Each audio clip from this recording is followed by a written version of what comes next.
Thank you so much for having me here today. I'm really honored and that I can be one of the first speakers, and we are very happy on behalf of KBR to have all of you here today physically and also those joining online, which promises to be a really exciting day about linked open data, ISNI, and cultural heritage.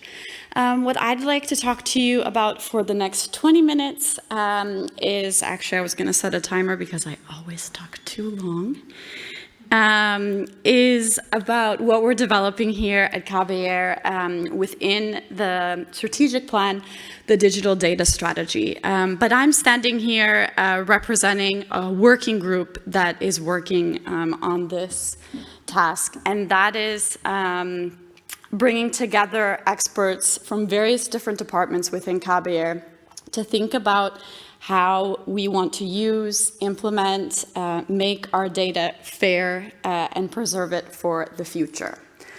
So what this means in practice is that, of course, we as libraries, collection managers, cultural heritage institutes, we constantly are getting more and more information that we have to make sense of. And as humans, we want to be able to reference this, organize it, recall it, and we need the help of computers to do that.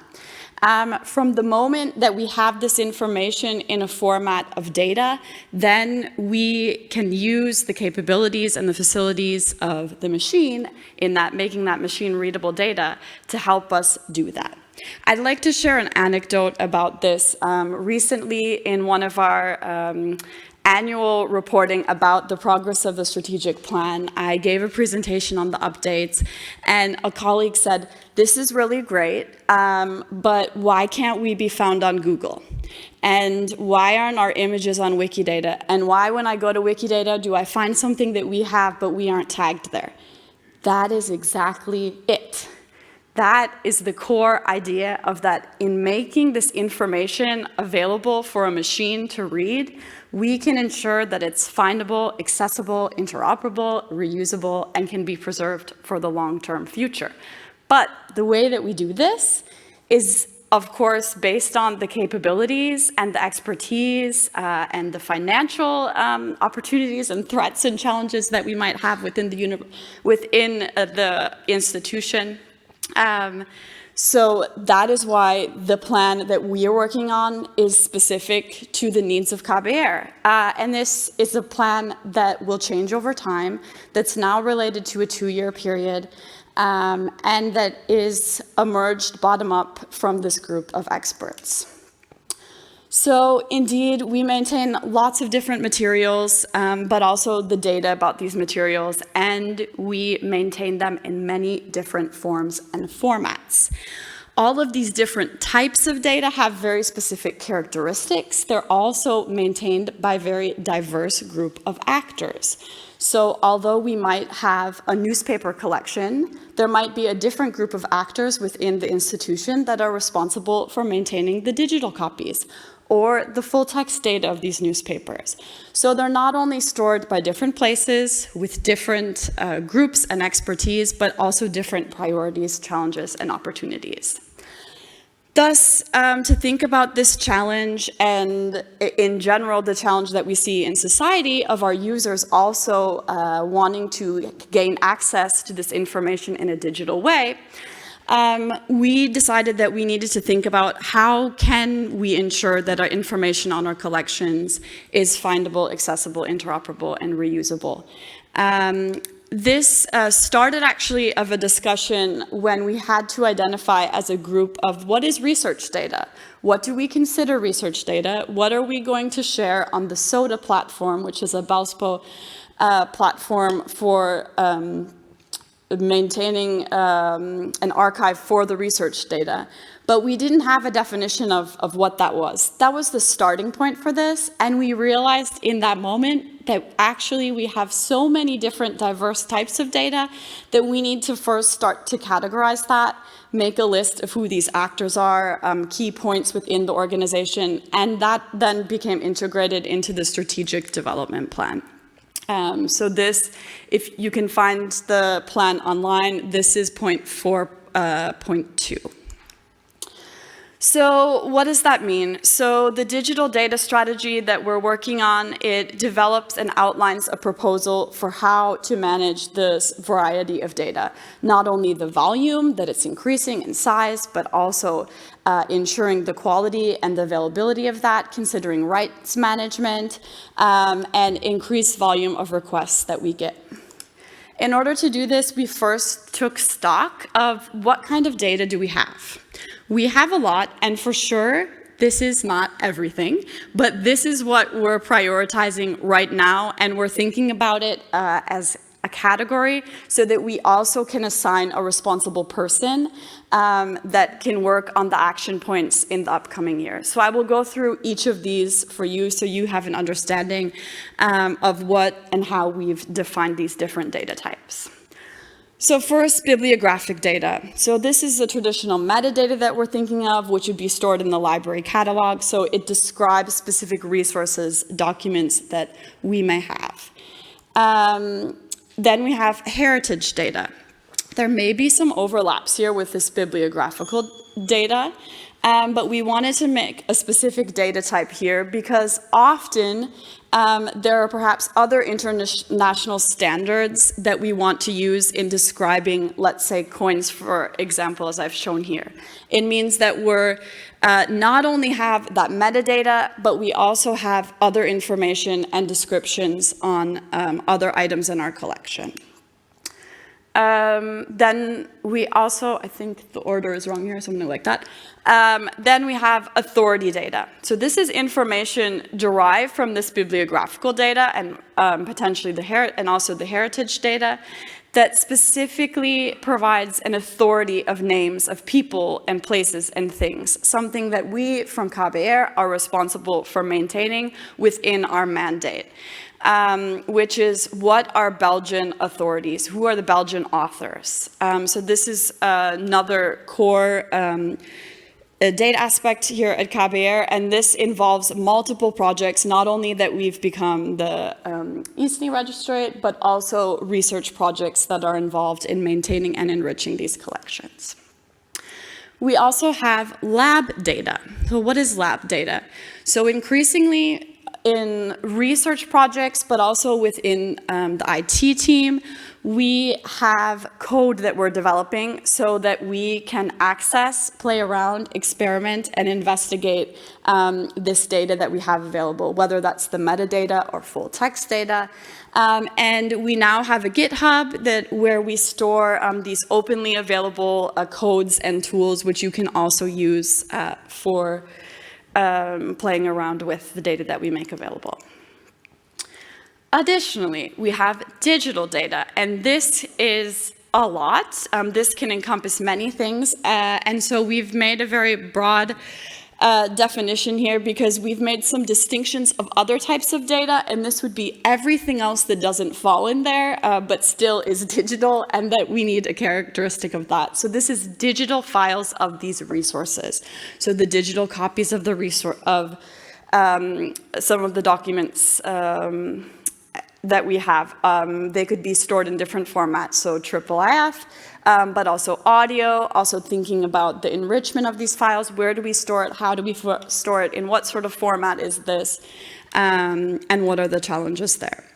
Then we also have a data type, collections as data. So this is the information that reflects the machine-readable content of these resources. So we have the hard copy of the newspaper, which you can consult here at KBR. We also have a digital copy of the newspaper, which is a digital data type. But within that, we also perhaps have full text, JSON files, PDFs, images of this, which are perhaps the images pulled out of these newspapers, as an example. That's what we consider collections as data. Another data type that we have is born digital. So this is information and primary resources of documents that are inherently born on the web or digitally. Here, this represents a number of research projects as well as departments within KBR. So that's the Promise and Be Social project, which worked on web and social media archiving.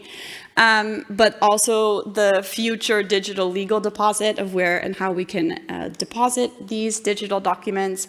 and labeled the Laboratory for Electronic Literature. So we're looking at this from very different aspects and even data types within one theme.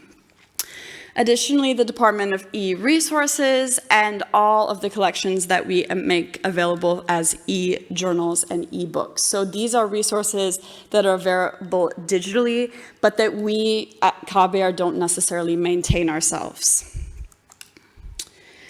Finally, a final data type is the research data, which started this conversation, but which is really important for thinking about us. One of the core missions of KBR is, of course, to facilitate reuse and research on these collections. So what is our policy and how will we deal with this derived data? So for example, imagine I was working again on a historical newspaper and I have the full text of that newspaper and I would like to do topic modeling on this newspaper. Where do I put the results of those topic models? How can I store that so that they can be referenced in the future? This is supported by the SODA platform from Birkholz, but we really had to be specific about what this was. Did this also include the lab data, or was this really just these derived results? So in defining these different data types, again, we have an expert then that's responsible for this, and potentially a working group given a different set of themes, which I will come to in a moment. So after a period of brainstorming about these data types, we then came to what we wanted to prioritize. Of course, many of you in the audience probably are aware of FAIR and perhaps FAIR Plus. So what we aimed to approach was to consider for every single one of these data types, how could we ensure that that data was made findable, accessible, interoperable, reusable, and then the plus is what are the issues, the challenges and opportunities for long-term preservation.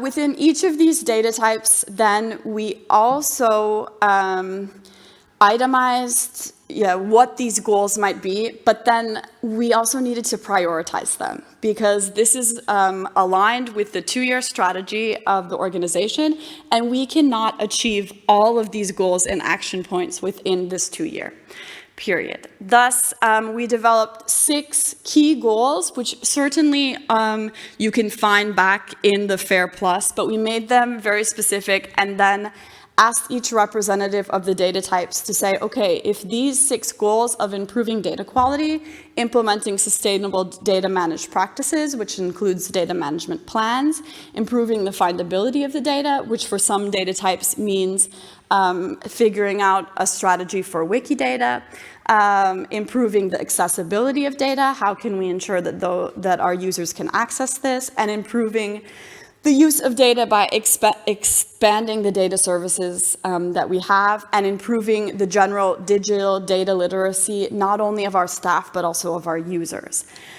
These, again, are 6 very broad goals, which we seek then to align with these different data types for making very specific action points. In addition, we have a massive collection. So where do we start? So if we're going to think about experimenting with Wikidata, what part of the collection do we begin with? So we also had a brainstorming session about this, and we've made 3 priorities. And that is that in this first period, we would like to prioritize 3 different aspects of the collection related to these specific data types. So if we're going to work on an action point, we are then going to consider and investigate this, so make a small corpora, a small sample, from the view of thinking about Belgian collections, unique collections that perhaps KBR has that are not anywhere else, or contextual collections, either related to our museum or temporary exhibitions, events, or things happening in the city, the region, or Belgium itself. These helped us make some selections and some decisions as we got into the more specific action points. So what does that mean in practice? In practice, that means we not only have the experts responsible for the different data types, but we also have overarching cross-departmental and cross-data type working groups thinking about these reinforcing action points. So I'll give the example here of Wikidata. We have just started a sub-working group where we have together digital data, authority data,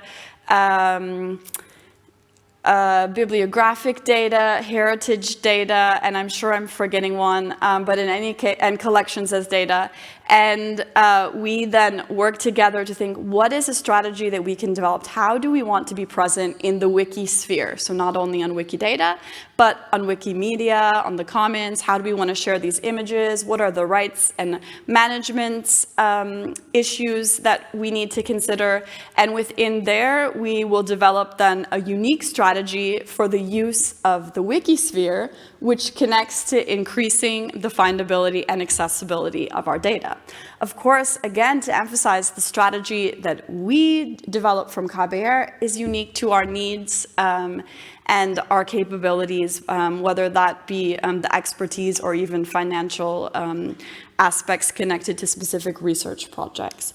A similar working group, a sub-working group, is also emerging around IIIF because we will soon be making IIIF documents available of our collections, and how do we want to make use of that, and what is the strategy that we have there. And there's also a new module in our online public catalog, not only for collections, but also for authors.